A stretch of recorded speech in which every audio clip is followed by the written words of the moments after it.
Hey, English learners! Welcome back to the English Leap podcast, your cozy place to learn easy English through real-life conversations. I'm Anna. And I am Jake. And before we talk about anything, I want to ask you one simple question. Oh, we are starting dangerous today. Go on. So, how many times did you want to say something? The words were ready in your head, but you stayed completely silent because you thought, what will they think of me? Yeah, you felt your heart beat faster, right? You checked every word in your mind. You imagined people judging, laughing, thinking you are not smart, not interesting, too much, or too weird. So you smiled, you nodded, you pretended everything was fine, but inside you were screaming, I want to talk, I want to say something. And then later, in the bus or in your bed, you replay the moment like a movie and think, why did I say nothing? I had something to say. And of course, in the shower, you suddenly find the perfect words. You give a full, powerful speech to the shampoo bottle. Yes, best speech of your life and only the soap is listening. If this is you, do not go anywhere. This episode is exactly for you. Right. Today, we're talking about how to stop caring so much what other people think, so you can finally use the voice that is already living inside you. And not only your voice, think about it.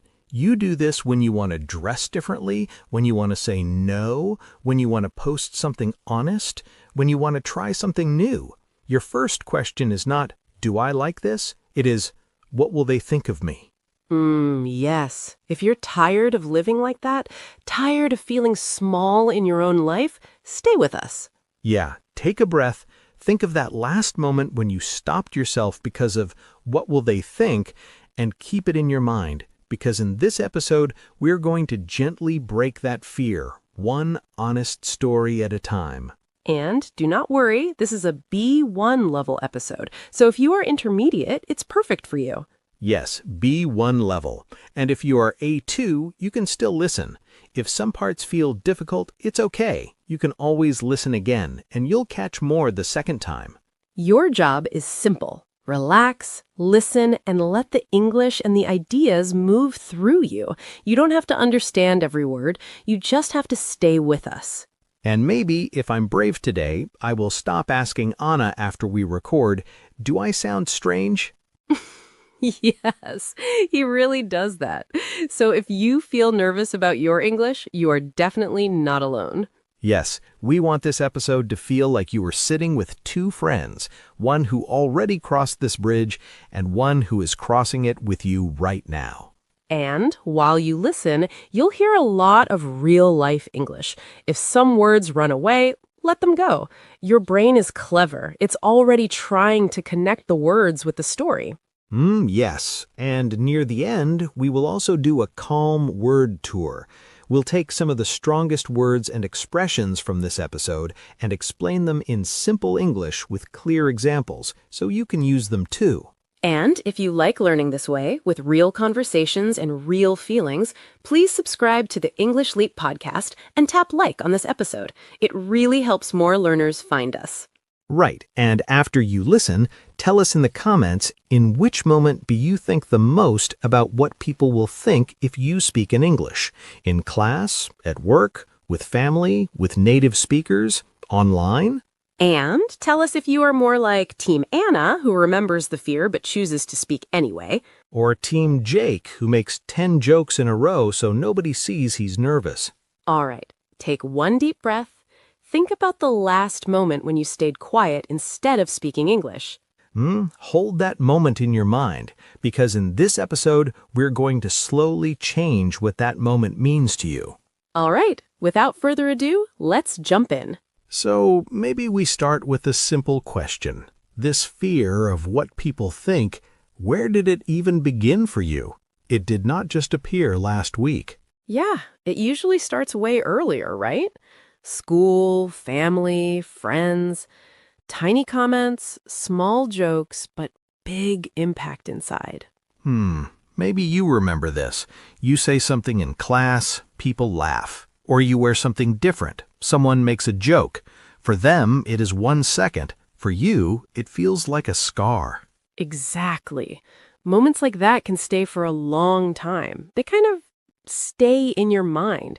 They do not just go away, they linger. Right. When you say linger, you mean they stay there, like they do not leave, right? Yes, linger means stay longer than they should, like a smell or a memory or a sentence. It does not leave quickly. Maybe you had one sentence that still lingers from years ago. You were too loud. You talk funny. You were strange. And the fear from that moment doesn't stay in one place. It starts to move into other areas of life.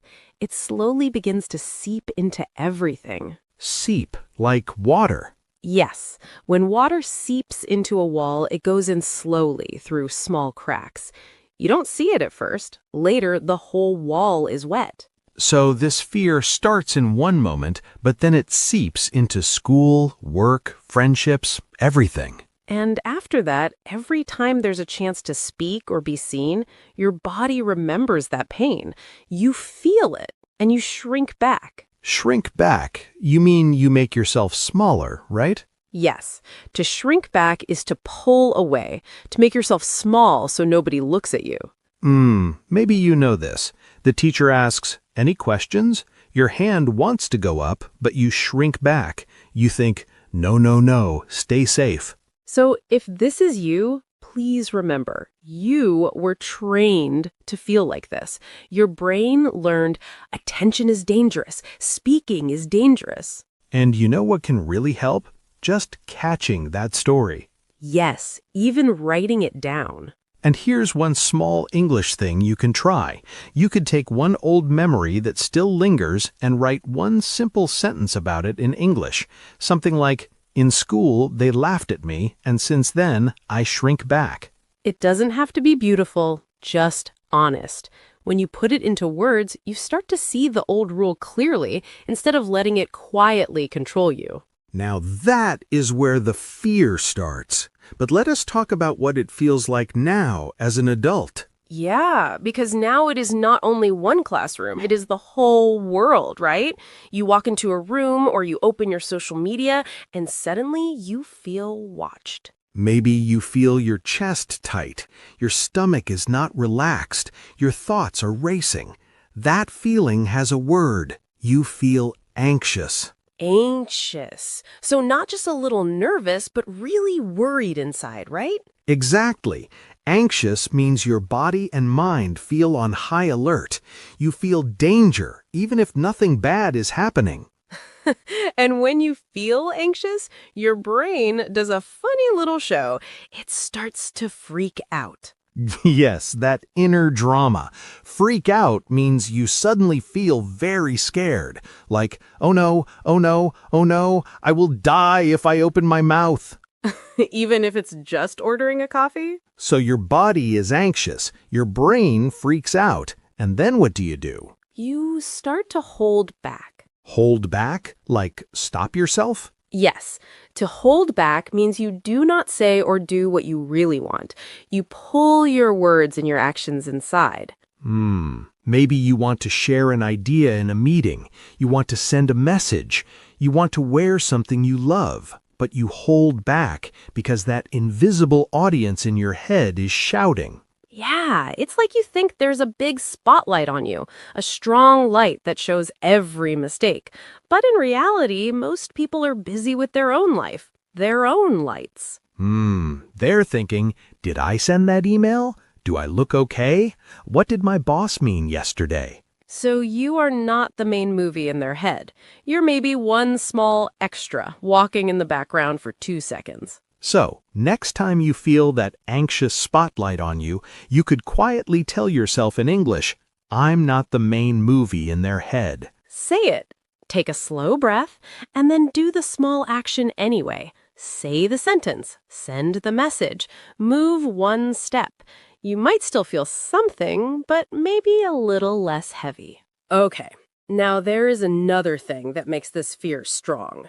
Not just what people might think, but what people actually said. Yeah, sometimes it is not just in your head. Someone really said something that hurt. A comment. Maybe they laughed at your voice, your accent, your clothes, your body, your dream. Maybe they did not only think it, they said it out loud. Hmm. That is when it turns into criticism, when they criticize you. Criticize means they point to something and say it is bad or wrong, right? Yes. To criticize is to say, you are doing this wrong, or this is not good. Sometimes it can help us grow, but many times it is just someone throwing their negative energy at you. Oh, I remember one friend said to me, "You are so sensitive, it's annoying." For them, it was small. For me, it was like a knife. Yeah. You start to think, maybe my feelings are wrong. Maybe I am wrong. But here's something important. Not every comment is a mirror. Some comments are just a projection. They show more about the other person than about you. Right. For example, if someone criticizes you for trying something new, maybe it's because they're scared to try. Or if they laugh when you speak, maybe they're uncomfortable with their own mistakes. So, what can you do with comments like that? You cannot delete them from your memory, but you can decide what to do with them. Some comments you keep and learn from. Some comments you must brush off. Brush off, like with your hand? Yes, imagine dust on your shoulder. You just brush it off with your hand. It's there, then it's gone. To brush off a comment means you decide, this is not my truth. I do not keep it. I like to make it physical. When I remember a rude comment, sometimes I just touch my shoulder and quietly think, no, I brush that off. Yeah, and you could even write one simple line about it in English, like, they said I am stupid, but I brush off that comment. It is not my truth. Yeah, that way you're not only replaying their words, you're answering them with your words. Right. And even when you brush some comments off, the old fear can still sit quietly inside you. So we have this fear from the past, this invisible audience, these painful comments. What do we do with all that? One thing many of us do is we start to perform. Perform like acting on a stage? Yes, but not only on a stage. We perform in real life. We play a role. The good girl, the funny guy, the quiet one, the easy person. Anything to be safe. Right. Maybe you say yes when you want to say no. You laugh when something is not funny. You agree when inside you think, no, that is not right. Yeah, you're not living as your authentic self. Authentic, that means real, right? Like the true version. Exactly. Authentic means real and true, not fake. When you are authentic, you act like yourself, not like a character for other people. And when you are always performing, you do not feel authentic. You feel like you are wearing a mask. It is like walking on eggshells all the time. Walking on eggshells, that sounds painful. What does it mean? It means you are very careful with every step because you're scared you will break something or make someone angry. You do not relax. So you choose your words too carefully, your clothes too carefully, your opinions too carefully, just to keep everyone happy. But here's the problem. When you walk on eggshells for everyone else, you step on your own heart. Oof, that hits hard, but it's real. When you protect everyone else, you stop protecting yourself. So maybe this week you can try one very small thing. Yeah, in one conversation, instead of the safe sentence, say one honest sentence. For example, I am actually tired, or actually, I do not like that idea. See? Just one line. You are still kind, but you're a little more you, and that's already a big step toward being authentic. Yeah, and there is another trap that keeps us scared of people's opinions. This idea of perfection. Ah, yes. When I am perfect, then I will start living. You know this thought, right? I will speak when my English is perfect. I will wear that when my body is perfect. I will share this when my life is perfect. It sounds smart. It feels safe, but it is a lie. It makes you wait for a day that will never come. Right, it's like saying, I will learn to swim when I already know how to swim. Exactly. You do not learn in a book only. You learn when you step into the water, move your arms in a messy way, and maybe swallow a little water. Yeah, and that is the problem. Perfection makes you hold back your first step. Progress happens when you move, even if you look a little silly. I remember telling myself, I will speak in groups when I am not scared anymore. Surprise! I stayed scared. The fear only started to shrink when I spoke while I was scared. Yeah, so maybe you can borrow that idea. Pick one area where you are waiting to be perfect. Then tell yourself in simple English, I will not wait to be perfect. I will start small today. And then match it with one tiny action, one message, one small conversation, one try. Not perfect, just real. Yeah, and when you do that again and again, something quiet starts to grow inside you. We call that confidence. Okay, now let us talk about confidence. Many people think some people are just born confident. Like they came out of the hospital with sunglasses and a microphone? Yes, like, hello, I am the confident baby.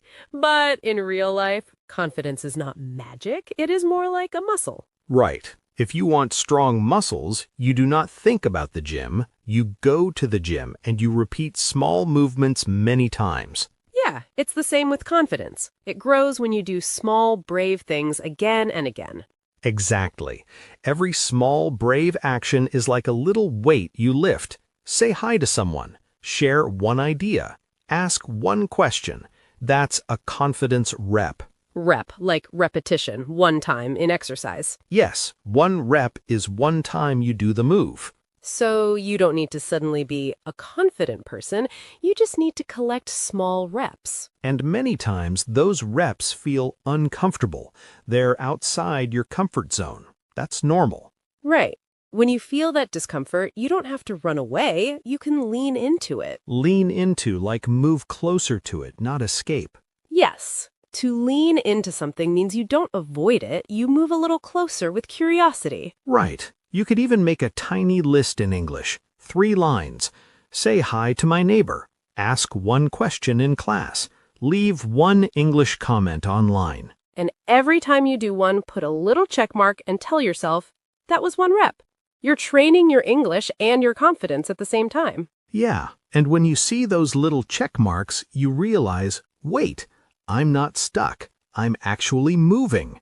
And there is one more piece that can really help when you care too much about what people think. Yeah, this is one of my favorites. Changing fear into curiosity. Think about the questions in your mind when you feel scared.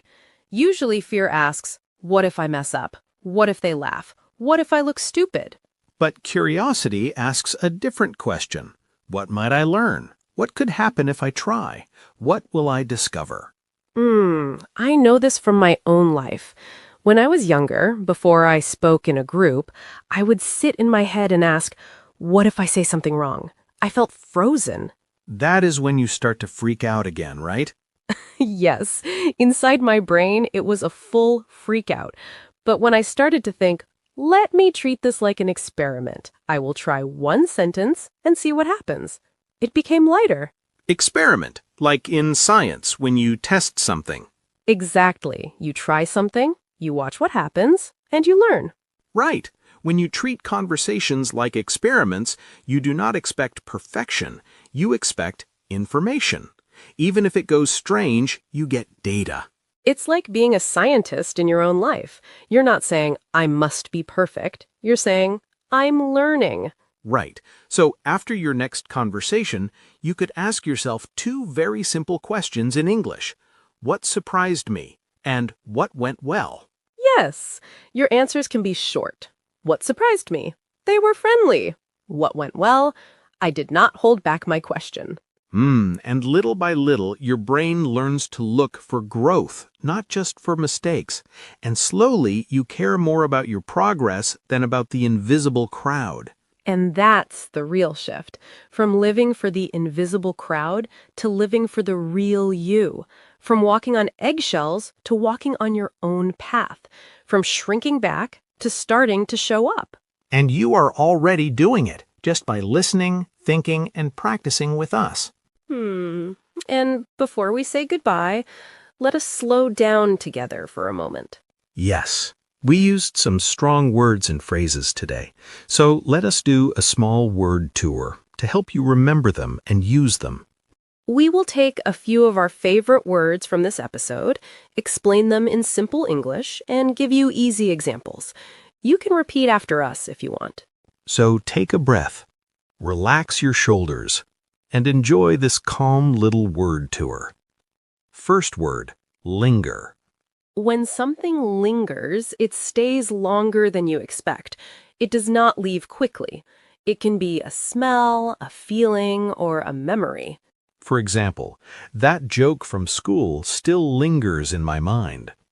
Or the smell of coffee lingered in the kitchen after breakfast. You can repeat after us if you like.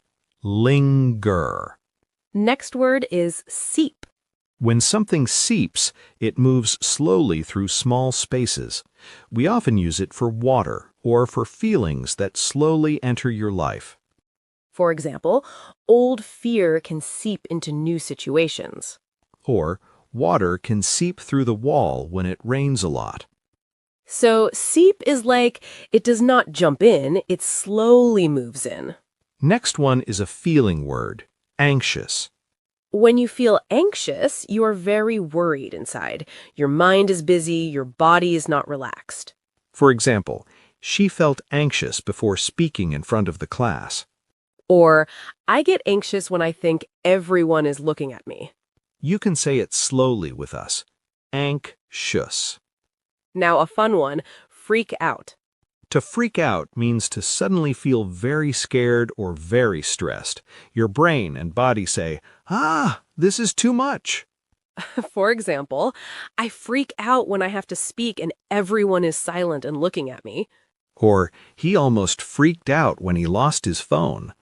It sounds strong, but we use it a lot in daily life, even in a playful way. Next word is shrink back. When you shrink back, you make yourself smaller. You pull away because you are scared or shy. For example, when the teacher asked for questions, I wanted to speak, but I shrank back. Or he shrank back when people started to laugh.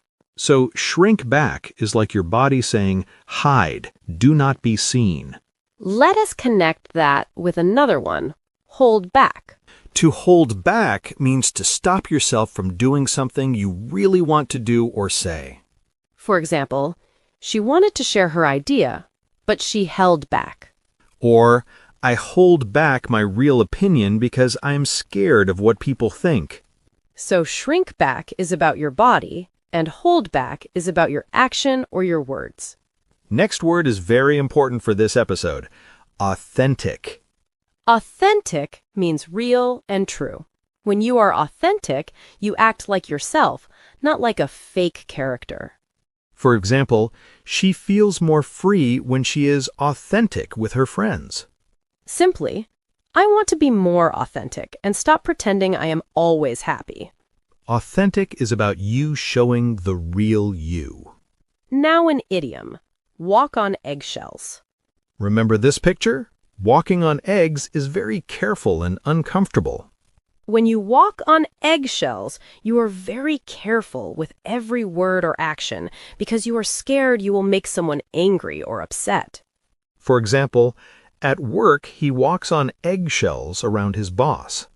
Or, I do not want my friends to feel they must walk on eggshells around me. It means there is no relaxed, honest feeling. Everything feels fragile. Almost there. Next one, brush off. To brush off a comment means to not keep it in your heart. You hear it, but you decide it is not your truth. You let it go. For example, they laughed at his accent, but he brushed it off and kept talking. Or, I try to brush off small negative comments. You can even make a little hand movement, like brushing something from your shoulder. Last one for today, lean into. To lean into something means to move closer to it instead of running away, especially when it feels uncomfortable. For example, she decided to lean into her fear of speaking and joined a small group.